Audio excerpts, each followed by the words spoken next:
சத்யம் விதாத்தும் நிஜபிருத்ய பாஷிதம் வியாப்திம் ச பூதேஷு அகிலேஷு சாத்மனஹ அதிருஷ்யத அத்புத ரூபமுத்வஹன் ஸ்தம்பே சபாயாம் ந மிருகம் ந மானுஷம். பகவான் செய்த அவதாரங்களுக்குள்ளே நமக்கெல்லாம் ஒரே சமயத்தில் பயத்தையும் நம்பிக்கையும் சேர்த்து வழங்கக்கூடிய அவதாரம் நிருசிம்ஹாவதாரம். அந்த நரசிம்ம பெருமானுக்கென்று எத்தனையோ கோவில்கள் திருத்தலங்கள் ஏற்பட்டுள்ளன. அதில் ஒரு முக்கியமான திருத்தலம்தான் திருவல்லிக்கேணி என்கிற திவ்யதேசம். இந்த ஊரில் பகவான் பல நிலைகளில் நின்று அமர்ந்து கிடந்து நடந்து பறந்து காட்சி கொடுக்கிறார். அதில் தற்போது நாம் இந்த சந்நிதிக்குள் கோவிலுக்குள் இருக்கக்கூடிய யோக நரசிம்ம பெருமான் தெள்ளிய சிங்கர் என்கிற பெயரை உடைய நிருசிம்ம பெருமானை தரிசிப்பதற்காக வந்துள்ளோம்.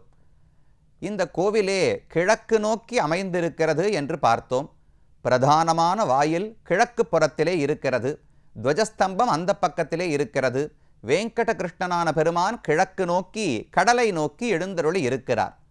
ஆனால் இந்த கோவிலுக்கு மற்றொரு வாசலும் உண்டு. இதற்கு நேர் பின்பக்கத்திலே மேற்கு பக்கத்திலும் ஒரு வாசல் உண்டு. அந்த மேற்கு வாசல் வழியாக நுழைந்தோம் என்றால் அங்கும் ஒரு துவஜஸ்தம்பம் இருக்கிறது. அந்த துவஜஸ்தம்பம் யோக நரசிம்ம பெருமானுடைய துவஜஸ்தம்பம். அவர்தான் தெள்ளிய சிங்கர் என்று ஆழ்வாராலே திருமங்கை ஆழ்வாராலே கொண்டாடப்பட்ட பெருமான்.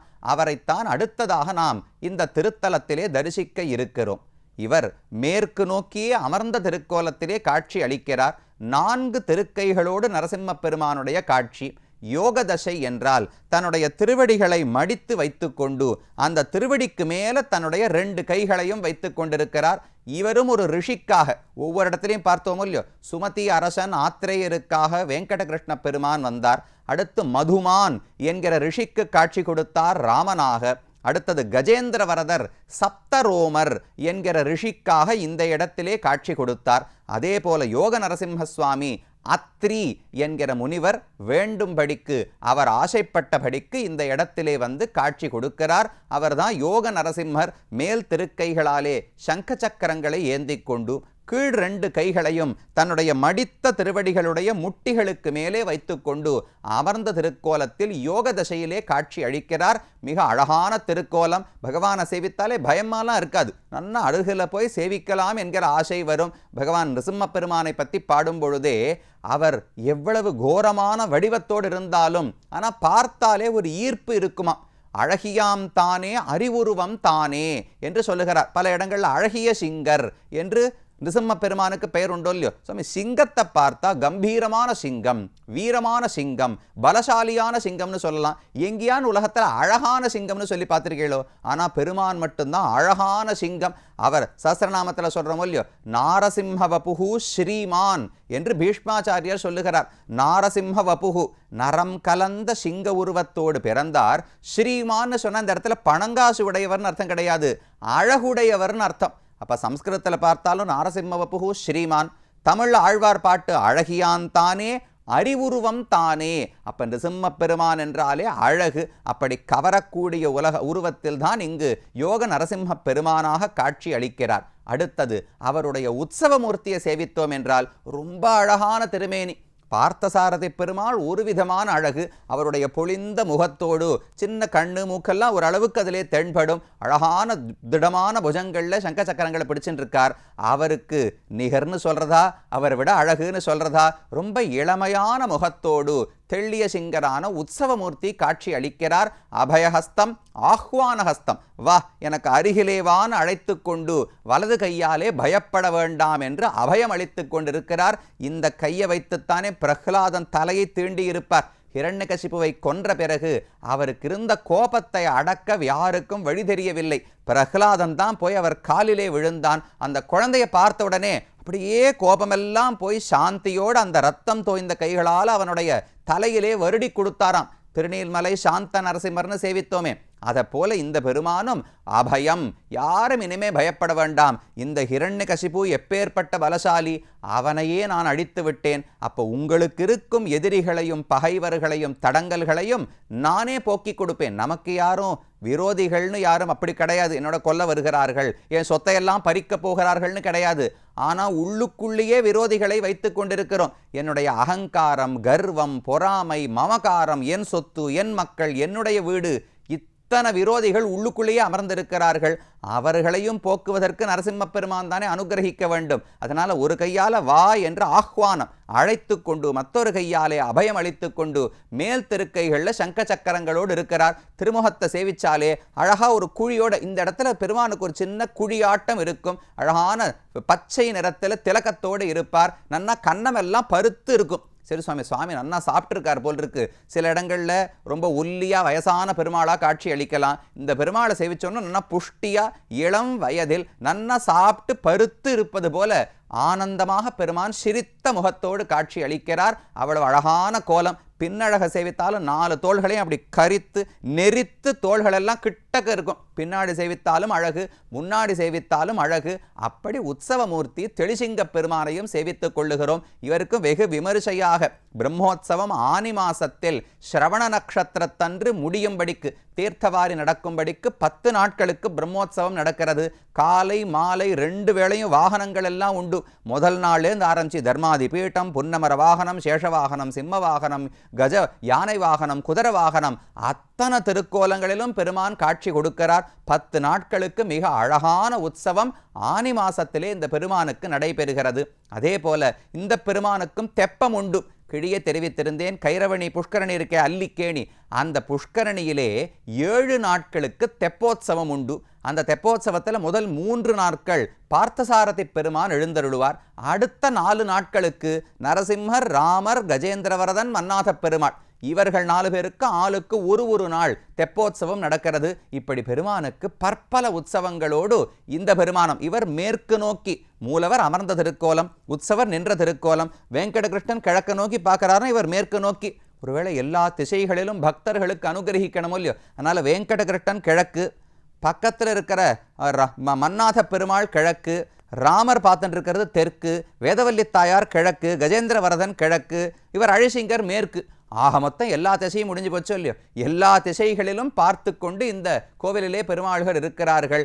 இந்த பெருமானை பற்றியும் திருமங்கையாழ்வார் பாடுகிறார். பள்ளியிலோதி வந்ததன் சிறுவன் வாயிலோர் 1000 நாமம் ஒள்ளியவாகி போத ஆங்கதனு கொன்னுமோர் பொறுப்பிலனாகி பிள்ளையை சீறி வெகுண்டு தூண் புடைப்ப தெள்ளிய சிங்கம் ஆகிய தேவை திருவல்லிக்கேணி கண்டேனே. ஆழ்வார்தான் பெயர் சூட்டுகிறார். தெள்ளிய சிங்கர்.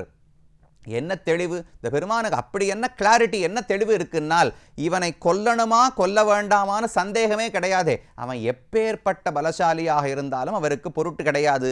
தன் பக்தன் பிரஹ்லாதனிடத்தில் தவறாக நடந்து கொண்டான், அபச்சாரம் பட்டுவிட்டான். தன்னிடத்தில் ஒருவன் அபச்சாரப்படுவதை பகவான் பொருட்படுத்துவதே கிடையாது. இப்போ நாமெல்லாம் பண்ணலையான்னு எத்தனை 1000 பிறவிகளாக பண்ணிக்கொண்டே தான் இருக்கிறோம். ஹிரண்யகசிபுவை இன்னைக்கு நேத்திக்கா தவறு செய்ய தொடங்கினான். பல 1000 ஆண்டுகளாக இப்படித்தான் செய்து கொண்டிருந்தான். பலரையும் துன்புறுத்தினான். ஆனால் பிரஹ்லாதன் என்கிற பக்தனுக்கு துன்பம் என்பதை பகவானால் பொறுக்க முடியவில்லை. உடனே தூணை பிளந்து கொண்டு வந்தாரோ இல்லையோ. பள்ளியிலோதி வந்த தன் சிறுவன் வாயில் ஓர் 1000 நாமம் உள்ளியவாகி போத ஆங்கதனு கொன்னுமோர் பொறுப்பிலனாகி. ஹிரண்யகசிபுவால் தாங்கவே முடியலையாம். எதை தாங்க முடியலன்னா ஆழ்வாருக்கு ஒரே ஆச்சரியம். பொதுவாகவே ஒரு குழந்தைன்னு சொன்னால் யாருமே கை ஓங்க மாட்டார்கள். அதுவும் தன்னுடைய குழந்தைன்னு சொன்னால் கண்டிப்பாக ஓங்க மாட்டார்கள். அதுவும் பேசுகிற வயசு, மழலை பேச்சோடு அழக்கா 4 எழுத்துக்களை கூட்டி பேசுகிற வயசாக இருந்தால் கண்டிப்பாக யாரும் கடிந்து கொண்டு அடிக்க மாட்டார்கள்.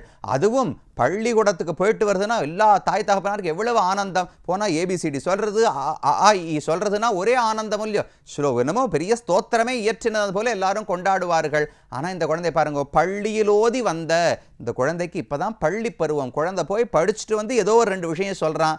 அதையான கனிவான மனசோடு கேட்டுருக்கலாம். பள்ளியிலோதி வந்த தன் சிறுவன், இது யாரோ ஊரார் வீட்டு குழந்தை கிடையாது, தன்னுடைய சொந்த பிள்ளையான்னு பொறுத்து கொண்டிருக்கலாம். அப்படி என்ன சுவாமி தவறா சொல்லிட்டார்னால், ஓர் 1000 நாமம் வாயில் உள்ளியவாகி போத 1000 நாமங்கள் நாராயணா நாராயணா கோவிந்தா மாதவான்னு சொல்லி கொண்டிருந்தான்.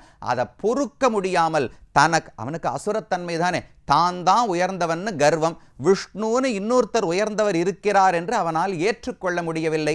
தனக்குள் பகவான் இருந்து தன்னை இயக்குகிறார் என்பதை அவனால் ஏற்றுக்கொள்ள முடியவில்லை. தான் தனி, சுதந்திரன், இண்டிபெண்டன்ட்.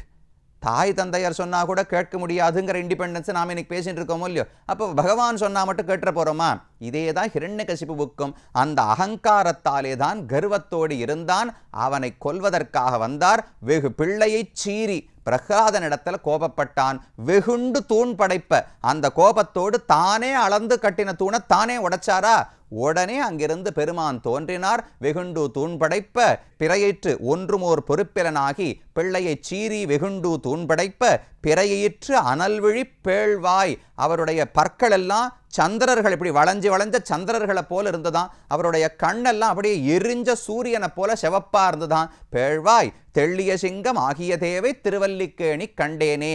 அப்படிப்பட்ட தெள்ளிய சிங்க பெருமானை திருவல்லிக்கேணியிலே தரிசித்தேன் என்று திருமங்கையாழ்வார் மங்களாசாசனம் செய்கிறார். இவர் அடுத்த சன்னதி யோக நரசிம்மரை சேவித்துக் கொண்டோம். அங்கிருந்து அப்படியே பிரதட்சணம் வந்தோம் என்றால் அடுத்த ஆண்டாள் நாச்சியாருக்கான முக்கியமான சன்னதி கிழக்கு நோக்கி நின்ற திருக்கோலத்தில் ஆண்டாள் இந்த கோவிலிலே காட்சி அளிக்கிறாள். அவளுக்கு பல முக்கியமான உற்சவங்கள். முதல்ல திருவாடிப்பூரம், ஆடி மாசம் பூர நட்சத்திரம், ஆண்டாளுக்கு அவதார உற்சவம் அல்லவா, அதற்கு 10 நாட்கள் அழகாக உற்சவம் நடக்கிறது. அடுத்தது கடைசி நாள் அந்த திருவாடி பூரத்தன்று பார்த்தசாரதி பெருமானும் ஆண்டாளும் சேர்ந்து ஒரே கேடயம் ஒரே பல்லக்கில் இருவரும் சேர்ந்து எழுந்துள்ளுகிறார்கள். பார்சாதி பெருமானுக்கு 2 ஸ்ரீதேவி பூதேவி நாச்சியார்கள் கூட இல்லாமல் பார்சாதி பெருமானும் ஆண்டாளும் மட்டும் திருவாடிப்பூரத்தன்று தாங்கள் வெளியே வீதி புறப்பாடு எழுந்தருளுகிறார்கள். இது ஆண்டாளுக்கு இருக்கக்கூடிய முதல் சிறப்பு.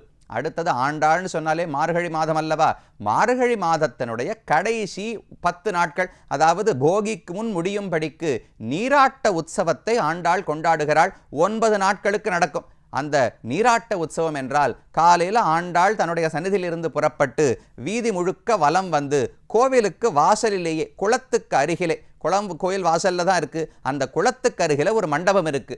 அந்த மண்டபத்தில் எழுந்தருளி ஆண்டாளுக்கு நிதானமா நீராட்டம். அன்னைக்கு கோபிகைகள் எல்லாம் யமுனை கரைக்கு போய் நீராடினார்கள் அல்லவா, அதை போல ஆண்டாள் இங்கு வந்து அமர்ந்து கொண்டு அவருடைய பெரிய நீண்ட குழல், கருப்பா குழல், திருமுடியெல்லாம் சாத்தியிருப்பா, அதுக்கு எண்ணெய் பூசி அதை மெதுவாக வாரி விட்டு அதையெல்லாம் கொண்டை போட்டு அப்புறம் ஆண்டாளுக்கு திருமஞ்சனம் நடத்தி அதுக்கப்புறம் சாம்பிராணி போட்டு அவளுக்கு தூபம் தீபம் எல்லாம் காட்டி அத்தனை அழகான ஒரு ராணி எப்படி நீராடுவாளோ அதை போல ஆண்டாளுக்கும் நீராட்ட உற்சவம் நடக்கிறது. அது முடிந்த பிறகு அங்கேயே கோஷ்டி. அன்னன்னைக்கு நாள்பாட்டு சேவிக்கணுமே, அன்னி மார்கழி திங்கள் வையத்து வாழ்வீர்கள் நாள்பாட்டு சேவிக்கணுமே, அந்த மண்டபத்தில் தான் ஆண்டாளுக்கு முன்னால் நாள்பாட்டு சேவிக்கப்படுகிறது.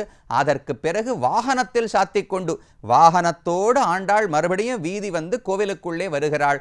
வரும்போது இன்னொரு சிறப்பு, திருவாய்மொழி மண்டபம்னு கீழே பார்த்தோமே, அங்க ஒவ்வொரு நாளைக்கு ஒவ்வொரு ஆழ்வார் வருவார். ஒரு நாள் பொய்கை ஆழ்வார், ஒரு நாள் பூதத்தாழ்வார், ஒரு நாள் பேயாழ்வார் வந்து இவர்களெல்லாம் ஆண்டாளுக்கு சீர்வரிசையெல்லாம் கொடுப்பா. இவளை ஏன் கொடுக்கணும்னா மற்ற எல்லா ஆண்கள் ஆழ்வார்கள் எல்லாம் தந்தைகள், அவர்களுக்கெல்லாம் குழந்தைகள் கிடையாது. ஒரே ஒரு பெரியாழ்வாருக்கு மட்டும்தானே பெண்ணு. அப்ப ஆண்டாள் என்பவர் பெரியாழ்வாருக்கு மட்டும் பெண்ணு கிடையாதான், 10 ஆழ்வார்களுக்கும் சேர்த்து ஆண்டாள் தான் பெண். அதனால விருந்துன்னு சொல்லி அந்தந்த ஆழ்வார் வந்து ஆண்டாளுக்கு வேண்டிய சீரு புடவை அது இது எல்லாவற்றையும் சமர்ப்பிக்கிறார்கள். பார்சாதி பெருமானுடைய பகுமானத்தையும் பெற்றுக்கொண்டு அதற்கு மேல ஆண்டாள் உள்ளே எழுந்தருளுகிறார். கடைசியில போகி அன்னைக்கு பார்சாதி பெருமானோடு அதே மாலை மாற்றல் திருவாய்மொழி மண்டபத்திலே நடக்கிறது. பொங்கல் அன்னைக்கு பார்சாதியும் ஆண்டாளுமாக ஊர்கோலம் சுத்தி வீதி முழுக்க பவனி வருகிறார்கள் பொங்கல் அன்றைக்கு. இப்படி ஆண்டாளுக்கும் இந்த கோவிலில் முக்கியம் உண்டு. வேதவல்லி தாயாருக்கு நவராத்திரி உற்சவம், ஆண்டாளுக்கு திருவாடிப்பூரம் நீராட்டம், வைகாசி மாதம் வரதருக்கு, ஆனி மாதம் யோக நரசிம்மருக்கு, அதுக்கு மேலே சித்திர மாசத்துல பார்சாதி பெருமாளுக்கு. இப்படி மாசம் தவனோத்சவம், அந்த உற்சவம், பல்லவ உற்சவம், வசந்தோத்சவம், கோட உற்சவம், 365 நாளும் கிட்டத்தட்ட உற்சவம் தான். அப்படி அழகாக உபய வேதத்தோடு அருளிச் செயலையும் கேட்டுக்கொண்டு பெருமான் ஆனந்தமாக பல உற்சவங்களை கொண்டாடுகிறார். இனி இந்த பெருமாளை பற்றின பாட்டு எதுன்னு ஆங்காங்கு பார்த்திருக்கிறோம். இன்னும் சில ஆழ்வார்களுடைய பாசுரங்களையும் சேர்த்து அடுத்த பகுதியிலே பார்க்கலாம்.